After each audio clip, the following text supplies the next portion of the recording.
Class में आप सभी का स्वागत है। यूपीपीसीएस प्रारंभिक परीक्षा में आधुनिक भारत के इतिहास में आज हमारा होगा टेस्ट नंबर 3। इससे पहले हमने आपको 2 सेट करा दिया, अगर आपने उसे नहीं देखा तो जरूर देखिएगा। वीडियो के डिस्क्रिप्शन बॉक्स में प्लेलिस्ट का लिंक दिया हुआ है। आज का पहला क्वेश्चन है कि निम्नलिखित में से कौन सा एक तरफ विद्रोह दिया है और दूसरी तरफ समय दिया है, सही सुमेलित नहीं है। कह रहा साथी कि पहाड़िया विद्रोह हुआ था 1778 में, बिल्कुल सही है। कोल विद्रोह याद रखेंगे 1831 में हुआ था, ये भी सही है। हो या मुंडा विद्रोह 1820 से 27 के आसपास में होता है, ये भी सही है। संथाल विद्रोह अगर आप देखें तो साथी पहली बार संथालों का विद्रोह 1833 में स्टार्ट होता है, जबकि दोबारा अगर आप देखेंगे तो 1855-56 में होता है, 1855 से 56 में। तो 1833 होना चाहिए, 31 से 37 लिखा है तो यही वाला आपका गलत हो जाएगा, डी हो जाएगा आपका राइट आंसर, क्योंकि पूछा कौन सा सही नहीं। इसे थोड़ा सा नोट कर लेंगे और रिवीजन करते रहेंगे। पहाड़िया विद्रोह होता है साथी 1778 में, कोल विद्रोह होता है 1831 में, कोल होता है ध्यान रखेंगे। हो या मुंडा विद्रोह 2 बार होता है, एक तो 1820 से 27 में, दोबारा होता है 31 से 37 में। संथाल विद्रोह की 1833 में पहली बार, फिर होता है 1855 से 56 के आसपास में। फिर ताना भगत की अगर बात करेंगे तो साथी 1914 से 1921 के बीच में होता है, ये थोड़ा इंपॉर्टेंट है, ध्यान रखेंगे। देवी आंदोलन 1922-23 के आसपास, जबकि खोंड विद्रोह 1837 से 56 तक चलता है। भील का विद्रोह साथी 1817 से 19 तक। रामोसी विद्रोह की बात करेंगे तो ये 1822 से 29 तक पहली बार और 1839 से 41 तक दूसरी बार होता है। बहुत ही आसान सा सवाल। अभी ऊपर हमने डिस्कस किया कि ताना भगत प्रतिरोध आंदोलन किस वर्ष प्रारंभ हुआ था, तो वही है ताना भगत आंदोलन ही है, ठीक है। और ये आपसे पूछा सदी तो अप्रैल 1914 में इसका मतलब शुरुआत हुआ था और 14 से 21 तक चला था। तो इस प्रकार से राइट आंसर आपका कौन सा हो जाएगा, बी होगा यहाँ पर सही जवाब, ठीक है। अब देखिए अगर हम बात करते हैं एक व्यक्ति का जो काफी इंपॉर्टेंट है, ये डायरेक्ट तो नहीं पूछेगा पर इस व्यक्ति को याद रखेंगे, जतरा भगत। इनके नेतृत्व में साथी होता है 1914 में एक आंदोलन जिसका नाम है ताना भगत आंदोलन, और इस आंदोलन के अनुयायी कौन है साथी, महात्मा गांधी से प्रभावित है। तो ये पॉइंट आपको ध्यान रखना होगा कि जो ताना भगत आंदोलन होता है उसके नेतृत्व करता कौन है, तो जतरा भगत है। स्टार्टिंग कब होता है, अप्रैल 1914, और जो इसके अनुयायी है वो किससे प्रभावित है, तो महात्मा गांधी के सिद्धांत से प्रभावित है। यह आंदोलन होता कहाँ, लोकेशन कहाँ पे है, छोटा नागपुर में। एक समुदाय है साथी उरांव, ये साथी इनमें कुछ कुप्रथाएं थी उसको रोकने के लिए, और जो जमींदार थे उनके नीतियों के विरोध में आंदोलन किया जाता है, ठीक है। अगला क्वेश्चन करेंगे, कट्टा बोमानन नायकन निम्नलिखित में से किस विद्रोह से संबंधित है। ये डायरेक्ट तो क्वेश्चन नहीं पूछा जाएगा, पर हाँ मिलान करने के लिए ये चीज आपसे पूछा जा सकता है, तो ध्यान रखेंगे। जो कट्टा बोमानन नायकन है इनका संबंध साथी पोलिकर विद्रोह से है, तो इस प्रकार से सही जवाब कौन सा हो जाएगा, पहला होगा आपका राइट आंसर। इन सबका नाम याद रखिए क्योंकि मिलान करने के लिए आता है और गलती वहां पे हो जाता है, ठीक है। देखिए अगर हम बात करेंगे कुछ पर्सन को लेकर के तो सीधे पेपर में आता है, सन्यासी विद्रोह से कौन संबंधित है, मजनून शाह, चिराग अली, मूसा शाह, भवानी पाठक, देवी चौधरानी। जबकि मिदानपुर और धालबूम के जो विद्रोह है उससे कौन संबंधित है, तो दामोदर सिंह और जगन्नाथ धाल। गंजाम और गुमसूर का जो विद्रोह होता है उससे कौन लोग संबंधित हैं, तो श्रीकर भंज और धनंजय भंज। ये काफी इंपॉर्टेंट है। पलामू में जब विद्रोह होता है तो भूकन सिंह इससे संबंधित है।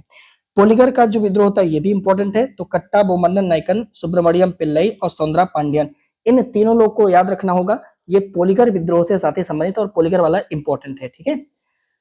अगला है, ये क्वेश्चन ही इंपॉर्टेंट कर लो, एज इट इज पूछा जा सकता है, 2-1 तो मतलब मिल ही जाएगा मैच करने के लिए, ठीक है। तो इसको इंपॉर्टेंट करिए, मतलब मोस्ट इंपॉर्टेंट कर लीजिए। करा कि सूची 1 का सूची 2 के साथ आपको मिलान करना है। अहोम विद्रोह से कौन संबंधित है, गोमथर कोनवार संबंधित है, बिल्कुल सही है। अहोम से आप देखें तो गोमथर कनवार है और धनंजय बोरगोहन है, जयराम खरगरिया होते हैं, 3-4 लोग रहते हैं, तो पहले का पहला सही है, पहले का पहला यहाँ पे मिल रहा है। गडकरी विद्रोह आप जानते हैं बाबाजी अहिरकर ही इसको लॉन्च करते हैं, बी का दूसरा यहाँ पे दिया हुआ है, तो राइट आंसर आपका कौन सा, डी हो जाएगा। बहावी आंदोलन आप ये तो जानबे करते हैं, सैयद अहमद बरेलवी संबंधित है। कुका विद्रोह राम सिंह अंतिम में जोड़ते हैं, तो ये सही जवाब होगा 1, 2, 3, 4, यानी करेक्ट आंसर आपका कौन सा, डी हो जाएगा राइट आंसर, ठीक है। अब इन लोग को थोड़ा सा ध्यान रखना, ये काफी इंपॉर्टेंट है, ठीक है। जैसे अहोम विद्रोह हो गया, तो अहोम विद्रोह गोमधर कोनवार, धनंजय बोरगोहन, जयराम खरगरिया, इन्हें फूकन भी कहते हैं। गडकरी विद्रोह बाबाजी अहिरकर इसके हेड है। बहावी आंदोलन सैयद अहमद बरेलवी, इनायत अली, विलायत अली, टीटू मीर, दूदू मीर, ये सब बहावी आंदोलन से रिलेट करते हैं। कोका विद्रोह से जवाहर मल भगत, जिन्हें हम सियान साहब बोलते हैं, ये रिलेट करते हैं। बालक सिंह और राम सिंह। इसी तरह से नायक विद्रोह से अचल सिंह है। कित्तूर विद्रोह से महारानी चेन्नम्मा या रायप्पा। बुंदेला विद्रोह से जवाहर सिंह मधुकर शाह रिलेट करते हैं, तो इन लोग को आप थोड़ा सा ध्यान रखेंगे। अगला, निम्नलिखित में से कौन सा एक तरफ विद्रोह दिया है, दूसरी तरफ संबंधित व्यक्ति दिया है, सही सुमेलित नहीं है? ये भी इंपॉर्टेंट है पर उतना ज्यादा नहीं है, ठीक है। अगर आप देखेंगे तो संबलपुर का विद्रोह, तो यहाँ पे संबलपुर के विद्रोह में अगर आप देखेंगे तो ये तो सही है, दो लोग ही होते हैं, सुरेंद्र साई का रिलेशन है संबलपुर से, ठीक है। फराजी विद्रोह में आप देखेंगे तो फराजी विद्रोह में साथी सरेतुल्लाह रिलेटेड है, लेकिन यहाँ पे जो सिंफोसिस विद्रोह दिख रहा है साथी, है ना, यहाँ पे सिंफोसिस विद्रोह से टोमा सोरा का रिलेशन नहीं है, क्योंकि एक विद्रोह होता है जनजातियों का विद्रोह, कोया विद्रोह, टोमा सोरा का रिलेशन साथी होता है कोया विद्रोह, ठीक है। एक विद्रोह होता है कोया विद्रोह और वहां से रिलेट करते हैं कौन, टम्मा सोरा, ठीक है। तो इस प्रकार से बाकी सब में तो रामोसी चित्तौर होता है, ऊपर अभी हम लोगों ने देखा, तो इस प्रकार से डी हमारा हो जाएगा राइट आंसर, सही जवाब, क्योंकि पूछा कौन सही नहीं है, सिंफोसिस विद्रोह से टोमा सोरा नहीं है, बल्कि ये कोया विद्रोह से संबंधित है। एक्सप्लेनेशन में देखते हैं तो देखिए यहाँ पे लिखा है टोमा सोरा किससे संबंधित है, तो कोया विद्रोह से, जबकि राजा अनतया किससे संबंधित है, तो कोया विद्रोह से। सिंफोसिस विद्रोह निरंगा फिदू इससे रिलेटेड करते हैं, खोंड विद्रोह चक्र बिसोई, संथाल विद्रोह सिद्धू और कन्हू, ये काफी इंपॉर्टेंट है, ध्यान रखेंगे। रामोसी विद्रोह चित्तौड़ सिंह और उमाजी इनसे रिलेट करते हैं, ठीक है। अगला प्रश्न करेंगे, नामधारी या कोका आंदोलन की उत्पत्ति सिख साम्राज्य के डाट डाट के कोने में हुई थी, जो शाही धूमधाम और भव्यता के स्थानों से दूर था। अच्छा, मतलब कि वो कहाँ पे हुआ था, सिंपल सा पूछ लेता तो भी बता देते कि कोका आंदोलन कहाँ पे हुआ था। तो अगर आप देखेंगे तो ये डायरेक्ट अगर नहीं पूछता है तो मिलान करने के लिए ये आता रहता है, ठीक है, तो यहाँ पे ध्यान रखेंगे। तो साथ ही ये कोका आंदोलन हुआ था दक्षिण पश्चिमी राजस्थान में, ठीक है, राजस्थान के दक्षिण पश्चिमी एरिया में होता है, तो इस प्रकार से बी हो जाएगा प्रश्न का सही जवाब, ठीक है। अभी देखिए कोका आंदोलन से प्रश्न बनता है, पहले तो मिलान करने के लिए आता है कि ये आंदोलन का समय, तो आपको याद रखना होगा कि कोका आंदोलन का जो समय है वह है 1840 से 1872 है, ये क्लियर हो गया ना, ठीक है। और यहाँ पे तीन लोग का नाम आपको याद रखना होता है, कितने लोग का नाम, तीन लोग का नाम, कौन कौन तीन पर्सन है, तो सबसे पहले एक व्यक्ति है सियान साहब, जिन्हें हम जवाहर मल भगत बोलते हैं, यहाँ पे नोट करेंगे जवाहर मल भगत, ठीक है, यही है सियान साहब। इनके शिष्य हैं साथी बालक सिंह, इन्हें याद रखेंगे, ठीक है, बालक सिंह को याद रखेंगे। जब बालक सिंह मर जाते हैं तो एक व्यक्ति और है, तीसरे व्यक्ति, जिनका नाम है राम सिंह, तो ये तीन व्यक्ति हैं। लोकेशन कहाँ पे है, पंजाब में, और खास करके उत्तर पश्चिम पंजाब में। एक पॉइंट और कोका आंदोलन के बारे में आपको याद रखना होगा कि जो राम सिंह है इन्हें रंगून यानी म्यांमार भेजा जाता है, कब, 1850 मतलब 1872 में, जहां पे इनकी मृत्यु कब हो जाती है, 1875 में हो जाती है। तो इतना पॉइंट आपको यहाँ पे ध्यान रखना है, सभी आंदोलन में सबसे इंपॉर्टेंट यहाँ पे कोका का है, पेपर में आता है, ठीक है। अगला, निम्नलिखित में से कौन सा एक असंगत है, मतलब सही सुमेलित नहीं है, एक तरफ आंदोलन और दूसरी तरफ उसका क्षेत्र दिया गया है, और आपसे पूछा है कि असंगत है, कौन सही नहीं है। मोपलाओं का विद्रोह मालाबार क्षेत्र में, केरल वाले एरिया में होता है, ये तो सही है। एक आंदोलन हमारे उत्तर प्रदेश के हरदोई, बहराइच और सीतापुर क्षेत्र में होता है, 1922 में, ये अभी बताया, आगे चल के चर्चा करेंगे किसान आंदोलन में। फिर पाबना विद्रोह, ये कहाँ पे होता है, तो ये साथी पाबना, ये पाबना परगना होता है पश्चिम बंगाल का, वहां पे साथी ये होता है, ये महाराष्ट्र दिए है, गलत है। तेभागा आंदोलन ये बंगाल से संबंधित है, ठीक है, तेभागा आंदोलन ये फिर बंगाल में ही होता है, ये भी सही है। तो कहा है कौन सा असंगत है, तो इस प्रकार से सी आंसर आपका राइट आंसर हो जाएगा, यही आपका सही सुमेलित नहीं है। अब यहाँ पे आंदोलन है और वो उनका क्षेत्र है, एक बार आप इसे अच्छे से पढ़ लेना, कॉपी में नोट कर लेना, पेपर में बन सकता है। मोपलाओं का विद्रोह आप जानते हैं केरल के मालाबार क्षेत्र में होता है। इसी तरह से एक आंदोलन हमारे उत्तर प्रदेश के हरदोई, बहराइच और सीतापुर क्षेत्र में होता है। पाबना विद्रोह यूसुफ शाही परगना है बंगाल का, वहीं पर होता है, ठीक है। फिर इसी तरह से तेभागा आंदोलन ये बंगाल में ही होता है। सन्यासियों का विद्रोह आप जानते हैं, लोकेशन ये बिहार और बंगाल, स्टार्टिंग तो बंगाल से होता है पर बिहार में भी फैल जाता है, उसमें बिहार बंगाल का ही पार्ट है। माओ मारिया के विद्रोह असम और वर्तमान में बांग्लादेश कवर करता था। पोलीगरो का विद्रोह तमिलनाडु में, जबकि परलकी मेंढी का विद्रोह साथी ये उड़ीसा कवर करता है। कच्छ का विद्रोह गुजरात में, जबकि पाका विद्रोह साथी ये उड़ीसा में होता है। तो एक बार आप इसे इन सबको ध्यान रखेंगे। अब हम आगे बढ़ते हैं और हमारा जो अगला सेशन, अगला चैप्टर साथी हुआ 1857 की क्रांति है। आपसे मेरा रिक्वेस्ट होगा कि आप लोग इसे पढ़ने के बाद एक बार पूर्वालोकन, ठीक है, जो आपके पास पूर्वालोकन होगा साथी, उससे देख लेना मिला करके कि कोई टॉपिक, कोई पॉइंट अगर छूट रहा होगा तो अपने नोट्स को साथी आप अपडेट कर लो। जो आपका ये बेस नोट है, जो मैं कहता हूं कि जो हमारा टेस्ट सीरीज है वो आपका बेस नोट होना चाहिए, क्योंकि यह टेस्ट सीरीज साथी topic wise, chapter wise cover किया जाता है। तो आप इसको प्रिंट आउट करा करके और अपने पास जो भी आपका रिसोर्सेज हो, ठीक है, जैसे पूर्वालोकन हो गया, उससे थोड़ा सा अपडेट करिए। एनसीईआरटी आप पढ़ रहे हैं, उसमें 1857 की क्रांति से कोई पॉइंट अगर आपको लगे जो हमारे टेस्ट सीरीज में नहीं है आप उसको ऐड कर लीजिए, समझ रहे हैं। इससे क्या होगा कि आपका ये नोट्स अपडेट होता रहेगा और आपसे गलतियां बहुत कम होंगी। आगे चल के कोई भी एग्जाम, मान लीजिए पीसीएस प्रीलिम्स निकला, मेंस निकले, इंटरव्यू निकला, आगे प्रोसेस आपका चलता रहे। लेकिन अगर मान लेते हैं कि आगे आप यूपीपीएससी आरओ पर भी फोकस करना चाहते हैं तो ये इसी नोट को अपना बेस नोट्स बनाइए, इसी टेस्ट सीरीज को अपना बेस नोट्स बनाइए और इसी को आप बार बार अपडेट करते हुए आगे बढ़िए। देखिए आपका फाइनल सिलेक्शन कहीं ना कहीं साथी यूपीपीएससी में जरूर ही हो जाएगा, ठीक है। देखो क्वेश्चन क्या कर रहा है कि निम्नलिखित में से कौन सा स्टेटमेंट 1857 के विद्रोह के बारे में सही नहीं है। क्रांति की शुरुआत बैरकपुर छावनी के स्वतंत्र प्रेमी मंगल पांडे के द्वारा साथी किया गया था, आप सभी को पता है मंगल पांडे ही करते हैं, बात तो बिल्कुल सही है। मंगल पांडे ने 11 मार्च 1857 को नए कारतूसों के प्रयोग के विरुद्ध आवाज उठाई थी। अब देखिए क्या ये बात सही है, 11 मार्च को मतलब ये आवाज उठाया गया था, तो मार्च में तो उठाया गया था साथी, ठीक है, पर बोल रहे 11 मार्च 1857 को, तो यहाँ पे थोड़ा सा संदेह है क्योंकि 29 मार्च 1857 को साथी ये आवाज उठाया गया था, ठीक है। 29 मार्च को इन्होंने ये बवाल किया हुआ, तो 11 मार्च लिख करके इसको यहाँ गलत बना दिया गया है, हमको लग रहा है यही गलत है, ठीक है। आगे देखते हैं। मंगल पांडे ने बैरकपुर छावनी के सर्जेंट मेजर की गोली से मार करके हत्या कर दी थी, मतलब घायल तो कर दिए थे सर्जेंट मेजर को, ह्यूरसन को गोली मार के हत्या कर दी थी, सर्जेंट मेजर ह्यूरसन, ठीक है, तो वही है ह्यूरसन। कुछ लोग को जख्मी भी कर दिए थे, पर ये वाला तो स्टेटमेंट बिल्कुल सही मान लिया जाएगा। 8 अप्रैल 1857 को इनको फांसी दिया गया था, ये सही मान लिया जाएगा, पर सही में गलत जो है आपका वो बी आंसर होगा। यही आपका यहाँ पे जो है साथी 29 मार्च होना चाहिए था, ना कि 11 मार्च, ठीक है। देखते हैं बी ही राइट आंसर है, ठीक है। देखिए अगर हम बात करेंगे 1857 की क्रांति होती कैसे है, शुरुआत इसकी, तो आप जानते हैं दिसंबर 1856 में ब्रिटिश सरकार ने जो पुरानी लोहे की बंदूक थी उसके स्थान पे ब्राउन बेस के स्थान पे नया एनफील्ड राइफल का प्रयोग करने की अनुमति दी। मतलब अंग्रेजों ने सोचा दिसंबर 1856 में जो उनके पास पहले बंदूक चलती थी वो ब्राउन बेस थी, इन लोगों ने सोचा इसको अपडेट करते हैं और उसकी जगह पे एनफील्ड राइफल सेट करते हैं, ठीक है।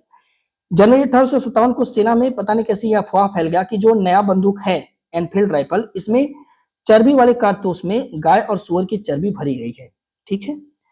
अब इसी को लेकर के लोगों में थोड़ा सा भाई जो लोग धर्म को मानते हैं, धर्म को लेकर के थोड़ा सा दिक्कत आ गया। 29 मार्च 1857 को बैरकपुर छावनी के 34वीं native infantry, Bengal native infantry के सैनिक हैं मंगल पांडे, इन्होंने बोला भाई हम नया कारतूस का प्रयोग नहीं करेंगे और सर्जेंट मेजर ह्यूरसन पर गोली चला दिया, लेफ्टिनेंट बाग की यहाँ पे हत्या कर दी, बहुत ज्यादा नुकसान किया। आगे चल के इनको पकड़ लिया जाता है साथी मंगल पांडे जी को और इन्हें 8 अप्रैल 1857 को फांसी दे दिया जाता है।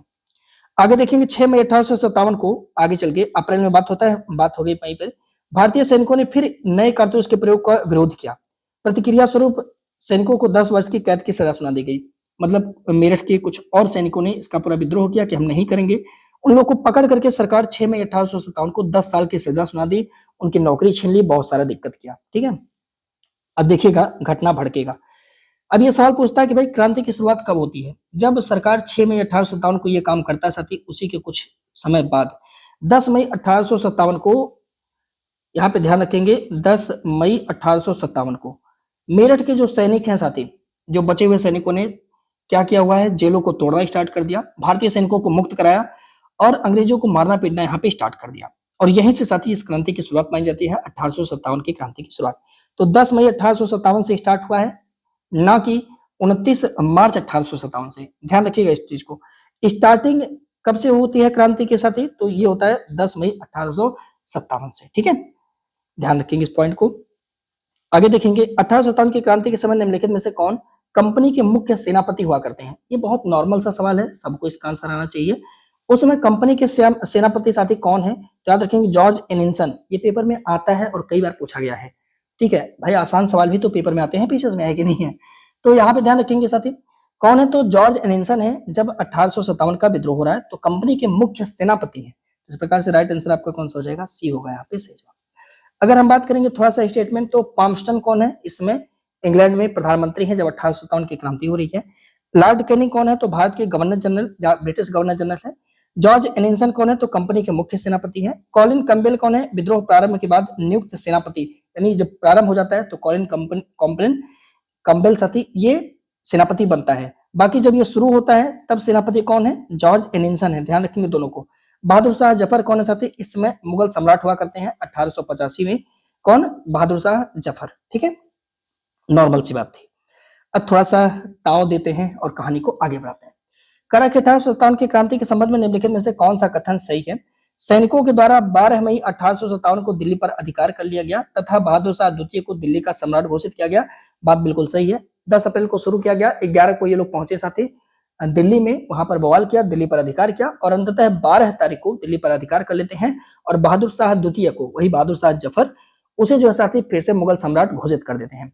आगे आप देखेंगे तो 20 सितंबर 1857 को दिल्ली पर अंग्रेजों ने पुनः अधिकार कर लेता है। हालांकि इस संघर्ष में एक व्यक्ति मारा जाता है जिसका नाम है जॉन निकोलसन। ठीक है। मिर्जा गालिब, आप जानते हैं मिर्जा गालिब को, वही है, विद्रोहियों के साथ दिल्ली में रुके थे। इन्होंने लिखा कि यहाँ मेरे सामने रक्त का एक विशाल सागर है, केवल खुदा ही जानता है कि मुझे और क्या देखना बदा है। कभी कभी ये स्टेटमेंट सीधे आपसे पूछा था कि ये स्टेटमेंट कौन कहा है, तो याद रखेंगे ये स्टेटमेंट साथी मिर्जा गालिब का है, जो कि 1857 के विद्रोह के समय रुके हुए हैं कहाँ पे, दिल्ली में। तो आपसे पूछ रहा है कि भैया कौन सा स्टेटमेंट सही होगा, तो बड़े खुशी की बात है कि तीनों स्टेटमेंट आपके सही हैं। तो इस प्रकार से हो जाएगा डी आपका राइट आंसर। ठीक है। ऊपर हम लोगों ने चर्चा किया कि किस तरह से 10 मई को क्रांति स्टार्ट होती है और मेरठ से लोग पहुंच जाते हैं दिल्ली। दिल्ली पहुंच करके 12 मई 1857 को इस पर कब्जा कर लेते हैं और दिल्ली में जो प्रशासन कर रहे थे कर्नल रिप्ले, उनकी हत्या कर देते हैं। विद्रोहियों ने बहादुर शाह द्वितीय, जो कि अंतिम मुगल सम्राट हैं, इनको साथ ही सम्राट घोषित करते हैं। आगे आप देखेंगे तो कुछ ही समय बाद 3 जुलाई 1857 को बरेली से बख्त खान दिल्ली पहुंच जाते हैं और उन्हें क्रांति का मतलब मुख्य नेता बना दिया जाता है, बहादुर शाह जफर ही बनाते हैं। आगे आप देखेंगे तो 20 सितंबर 1857 को दिल्ली पर अंग्रेजों का पुनः अधिकार हो जाता है। हालांकि इस पूरे प्रोसेस में जॉन निकोल्स की हत्या भी हो जाती है। मिर्जा गालिब साथी, जो कि विद्रोहियों के साथ दिल्ली में रुके हुए हैं, वह एक स्टेटमेंट देते हैं कि यहाँ मेरे सामने रक्त का एक विशाल सागर है, केवल खुदा ही जानता है कि मुझे और क्या देखना बदा है। ठीक है। अगला, भारत के अंतिम मुगल शासक बहादुर शाह जफर को अंग्रेज द्वारा कहां पे निर्वासित किया गया था? भाई बहुत आसान सा सवाल है, अब इसको भी मत गलत करके आना। कहां पे? ईरान, बर्मा, तो बर्मा मार के आना, तो ईरान मार के जरूर पड़े। रंगून जेल भेज दिया गया था भाई, तो वर्मा में। कहां पे? रंगून जेल पे भेज दिया गया था, वर्मा के अंदर। कब भेजा गया था? कब भेजा गया था? तो 1857 की क्रांति के दौरान भेजा गया था। वहां पे इनकी मृत्यु हो जाती है बहादुर शाह की। कब होती है इनकी मृत्यु? तो 1862 में। ये समय भी आपको ध्यान रखना होगा। ठीक है। अंतिम मुगल शासक हैं, 1862 में बेचारे ये खत्म हो जाएंगे। अगला, निम्नलिखित में से कौन सा कथन 1857 की क्रांति के बारे में सही है? यह विद्रोह दक्षिण अफ्रीका में ज्यादा नहीं फैला था। बात बिल्कुल सही है। क्यों? मद्रास इस विद्रोह से तो बिल्कुल ही अछूता था। बिल्कुल सही है। दक्षिण भारत में तो ये विद्रोह फैल ही नहीं पाया था साथी। ये बात बिल्कुल आपका सही हो जाएगा। मुजफ्फरनगर, सहारनपुर में आम जनता ने इस विद्रोह में हिस्सा नहीं लिया था। हाँ, ये बात समझने वाली बात है कि हमारे उत्तर प्रदेश के मुजफ्फरनगर, सहारनपुर, यहाँ की जनता, मतलब कि लोगों का भी अभाव था साथी। बिल्कुल सही है, दोनों स्टेटमेंट यहाँ पे सही है। सी आपका हो जाएगा राइट आंसर। ठीक है। अब देखिए यहाँ पे बात करेंगे 1857 की क्रांति का विद्रोह। तो क्रांति का विस्तार दक्षिण भारत में कम हुआ था। मद्रास इस क्रांति से बिल्कुल अछूता रहा। ज्यादातर जगहों पर सेना का साथ आम जनता ने दिया था, लेकिन मुजफ्फरनगर और सहारनपुर में आम जनता ने इस विद्रोह में भाग नहीं लिया था। ध्यान रखेंगे। निम्नलिखित में से किस स्थान से बेगम हजरत महल ने 1857 की क्रांति का नेतृत्व किया? ये सब आसान सवाल है और ऐसे ही पूछे जा रहे हैं पेपर में, तो हम क्या करें। तो यहाँ पे देखेंगे साथ ही, आप जानते हैं बेगम हजरत महल को लेकर के 2 पॉइंट आता है। कभी कभी लखनऊ ऑप्शन में आता है ना, मतलब लखनऊ, और कभी कभी अवध प्रांत के रूप में जब सोचता है तो अवध दिखता है और ना लखनऊ। तो यहाँ पे साथ ही लखनऊ आपका राइट आंसर हो जाएगा। पहला होगा प्रश्न का सही जवाब। लखनऊ में विद्रोह होता है कब, कैसे समझेंगे? 30 मई, ठीक है, को लखनऊ में सिपाहियों ने विद्रोह कर दिया है। 30 मई 1857 को। 4 जून 1857 को बेगम हजरत महल ने विद्रोह की कमान संभाली हुई है और इनका अल्पवयस्क पुत्र है बेजिस कादिर, इसको नवाब घोषित कर दिया है। ठीक है। इसमें आप देखेंगे तो लखनऊ के अंदर एक जो मतलब चीफ कमिश्नर है लॉरेंस, ये साथी रेसिडेंट की हत्या मतलब रक्षा करते हुए मारा जाता है। मार्च 1858 में आप देखेंगे कैंपबेल ने यहाँ के विद्रोह को समाप्त करके लखनऊ पर पुनः कब्जा कर लिया है। बेगम हजरत महल साथी, इन्होंने आत्मसमर्पण करने से इनकार कर दिया और नेपाल चली जाती है, वापस कभी नहीं आती है। ठीक है। अगला, निम्नलिखित में से किन ब्रिटिश अधिकारियों ने लखनऊ में अपना जीवन खोया था? अच्छा, लखनऊ में मरे हुए थे क्रांति के दौरान नहीं, मतलब कैसों भी मरे थे, पर लखनऊ के अंदर मरे हुए हैं। ठीक है। कौन कौन लोग थे? विद्रोह के दौरान भी मरे हुए हैं, जैसे सर लॉरेंस, इनकी भी मृत्यु यहाँ पे हो जाती है साथी। तो चौथा तो बिल्कुल मरेंगे। 4 जहां ये हो ही सकता है। मेजर जॉन हैवलॉक, ये भी साथी लखनऊ में डेड हुए थे। जनरल नील भी मरे हुए थे। जॉन निकोलसन, तो 2 3 4 कहीं दिख रहा है, तो ये आपका हो जाएगा राइट आंसर। ठीक है, निकोलसन तो आप देखेंगे वहीं पे मर गया है, दिल्ली के अंदर है ना। तो इस तरह से 2 3 4 आपका राइट आंसर हो जाएगा, ध्यान रखेंगे। अगला, गोविंद धोधू पंत, इन्हें हम नाना साहिब के नाम से जानते हैं। 1857 के क्रांति के प्रमुख नेता में से एक थे। डाडाट के दत्तक और उत्तराधिकारी थे। मतलब किसके दत्तक पुत्र थे? नाना साहिब। तो आप जानते हैं नाना साहिब साथी ये पेशवा बाजीराव द्वितीय के दत्तक पुत्र हैं। तो इस प्रकार से सही जवाब कौन सा हो जाएगा? आपका पहला होगा राइट आंसर। ठीक है, अब अगर आप देखेंगे तो नाना साहिब को लेकर के, तो ये कहां से नेतृत्व कर रहे होंगे? तो आप जानते हैं साथी ये जो नेतृत्व करते हैं कानपुर से करते हैं। कहां से? कानपुर में करते हैं। इनके जन्म अगर हम बात करें तो साथी मई 1824 में होता है। कहां पे? उत्तर प्रदेश के बिठूर यानी कानपुर में हुआ है। ये 1857 की क्रांति में 1857 की क्रांति में कानपुर से क्रांति का नेतृत्व करते हैं। यह पेशवा बाजीराव द्वितीय के दत्तक पुत्र और उत्तराधिकारी थे साथी। ठीक है, अगला है, निम्नलिखित में से कौन सा कथन सही है? कानपुर में 1857 की क्रांति का नेतृत्व नाना साहब ने किया हुआ है, वही धोधू पंत ने किया हुआ है। बात बिल्कुल सही है। नाना साहब का वास्तविक नाम क्या है? धोधू पंत, ये भी सही है। 16 दिसंबर 1857 को कैंपबेल के द्वारा कानपुर पर पूरा साथी अधिकार कर लिया गया है। कैंपबेल के द्वारा कानपुर में अधिकार कर लिया गया है। क्या ये बात सही थी? क्या स्टेटमेंट आपका सही है? तो हाँ, बिल्कुल ये भी सही है। तो 3 के 3 आपके सही जवाब हो जाएंगे। डी हो जाएगा इस प्रश्न का राइट आंसर यानी करेक्ट जवाब। ठीक है, देखिए अगर हम कानपुर में विद्रोह की बात करें तो कानपुर में विद्रोह का नेतृत्व ये तो सभी को पता है नाना साहब कर रहे हैं। कानपुर के कमांडर कौन है? सर ह्यू व्हीलर हैं। इन्होंने आत्मसमर्पण कर दिया और बोला यार एक काम करो, मुझे आप लोग जो है साथी इलाहाबाद में पहुंचा दो बड़े प्यार से यहाँ से। लेकिन साथी होता क्या है कि विद्रोहियों के द्वारा एक लोकेशन है सत्ती चौरा, इस स्थान पे इनको मार दिया जाता है, सर ह्यू व्हीलर को और इनके साथ जो लोग भी थे उन सभी को मार दिया जाता है। विद्रोही सैनिकों द्वारा बीबीगढ़ नामक लोकेशन पे साथी मकान में कैद करके अंग्रेज स्त्रियों और बच्चों की हत्या कर दी जाती है। मतलब बहुत बुरा किया जाता है। ठीक है, जनरल नील और हैवलॉक बीबीगढ़ की घटना से के तुरंत बाद कानपुर पहुंचते हैं और 16 दिसंबर 1857 को कैंपबेल ने कानपुर में पुनः कब्जा कर लिया है और इस तरह से कानपुर पर फिर से अधिकार हो गया। अगला है कि निम्नलिखित में से कौन नाना साहब का कमांडर इन चीफ हुआ करता है? नाना साहब के कमांडर इन चीफ कौन थे? ये भी सवाल कई बार पेपर में आता है। 2 पॉइंट यहाँ से आपसे पूछा जाता है।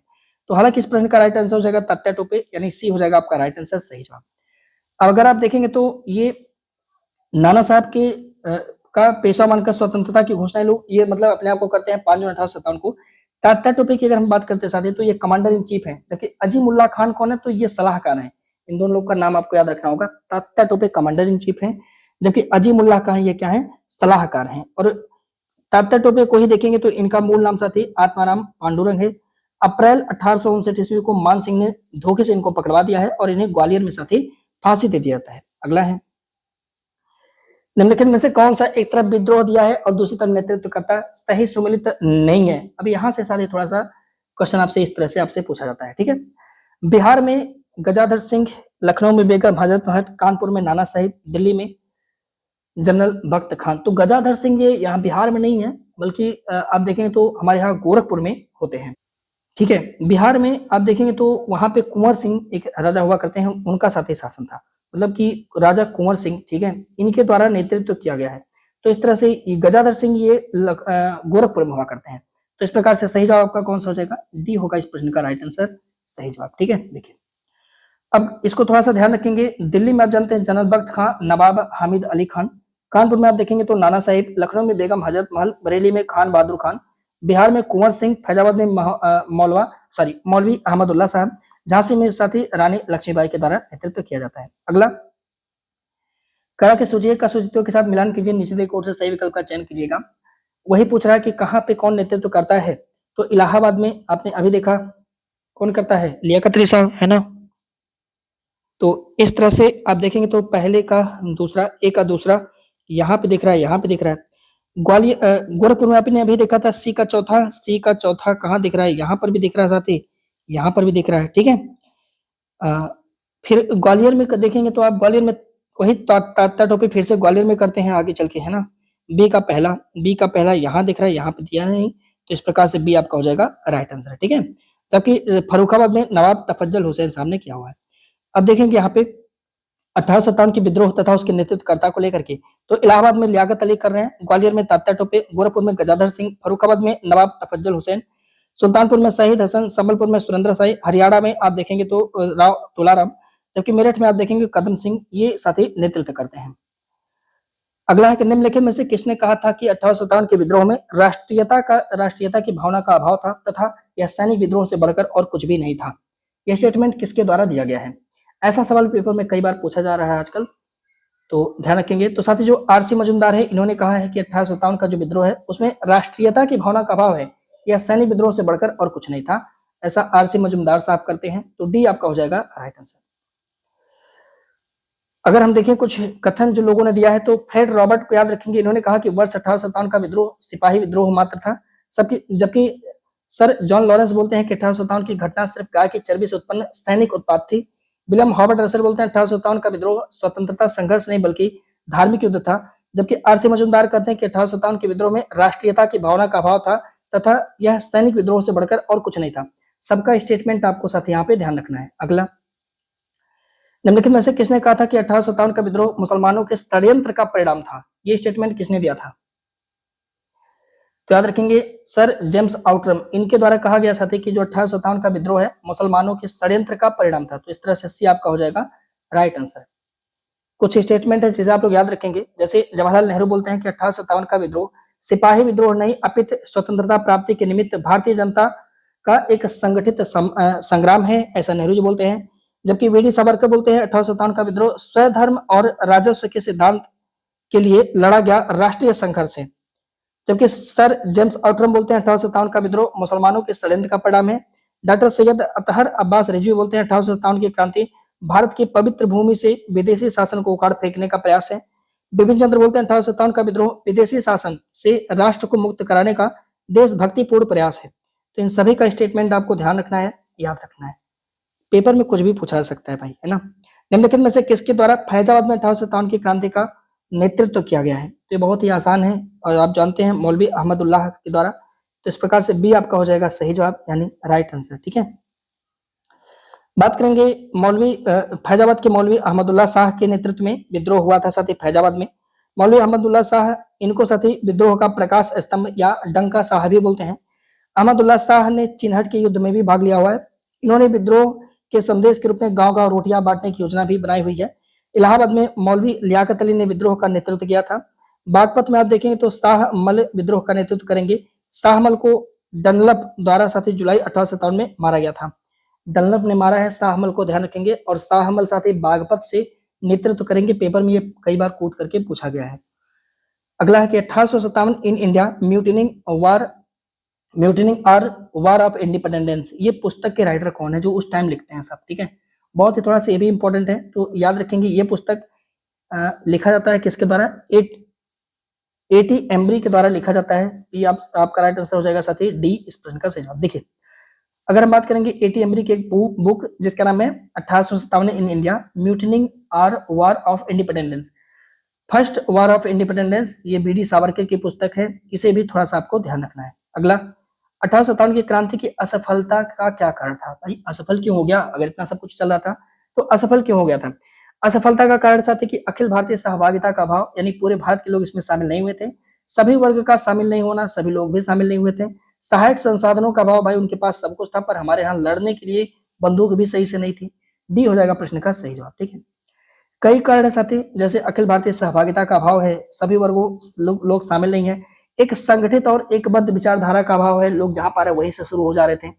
निश्चित समय की प्रतीक्षा न करना, ठीक है, देशी का विद्रोह में शामिल ना होना और देशद्रोही रुख अपनाना। जैसे आजकल आप देखेंगे सरकार के विरुद्ध कुछ बोली तो एक पार्टी पूरा अलग खड़ा हो जाता है, एक जनता सरकार के लिए खड़ा हो जाता है, दूसरा उसके विपक्ष में खड़ा है और देशद्रोही घोषित कर देते हैं जो बच्चे प्रोटेस्ट वगैरह करते हैं। तो ये सब चीजें देखने को मिल रहा है। सांप्रदायिकता का खेल आज भी चल रहा है, तभी भी चलता था। संपूर्ण देश में प्रसारित नहीं हुआ था। आज भी आप देखेंगे उत्तर भारत में जो है चीजें चल रही है, दक्षिण भारत में खामोशियों का माहौल है।